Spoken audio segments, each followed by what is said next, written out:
On la surnomme l'Alcatraz des virus, l'île la plus dangereuse d'Europe.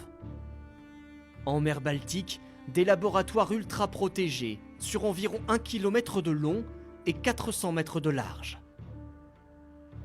Comment sont conservés ici des centaines de virus potentiellement mortels pour l'homme? Thomas Mettenleiter dirige ce centre de recherche hors norme. Il fait partie de la petite dizaine de personnes seulement autorisées à s'approcher des virus les plus dangereux, comme la rage ou la fièvre jaune.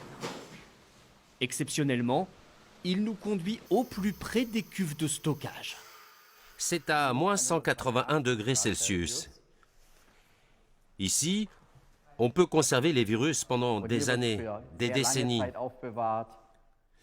C'est là qu'il y a les bacs de stockage à des températures très basses. Mais je ne suis pas équipé pour les manipuler et je vais refermer très vite. On a des virus très pathogènes dans la zone encore plus protégée, comme la fièvre afteuse pour les animaux ou pour les humains, Ebola. Des cuves d'azote liquide soigneusement fermées. Le taux d'oxygène dans la pièce est mesuré en permanence pour détecter la moindre fuite et donner l'alerte. Des virus conservés ici pour être étudiés depuis 1910. L'île de Reims est le plus ancien centre de recherche en virologie au monde. Utilisé par les nazis pour des recherches sur les armes biologiques, l'Institut se concentre depuis sur la mise au point de vaccins, avec 450 employés et pas moins de 10 000 animaux. On a par exemple des sangliers. Et là, ce sont des alpagas qui produisent des anticorps très particuliers. Il n'y a pas d'autre possibilité que de tester sur des animaux pour avoir des résultats fiables.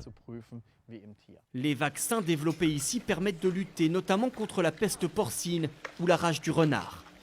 Et voici l'animal qui propage le plus de maladies, le moustique. Et notamment cette espèce, le moustique tigre. Longtemps confiné aux zones tropicales, il est apparu en France et en Allemagne il y a quelques années. Il peut potentiellement transmettre la dengue, Zika ou le chikungunya. Le virus se répand partout dans le moustique, jusque dans les glandes salivaires. Et à la prochaine piqûre, le virus pourra être transmis par la salive à la personne qui se fait piquer.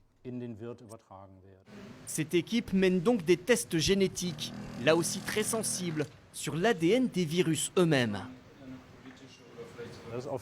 C'est une étape importante, car ça nous donne des informations pour empêcher leur multiplication et savoir comment les combattre. Des travaux stratégiques. Depuis 2008, l'Allemagne a investi ici environ 300 millions d'euros. Cet institut de recherche unique en Europe étudie chaque mois de nouveaux virus. Il pourrait travailler très bientôt sur le coronavirus apparu en Chine si l'Organisation mondiale de la santé décrète officiellement l'état de pandémie, c'est-à-dire une épidémie à l'échelle de la planète.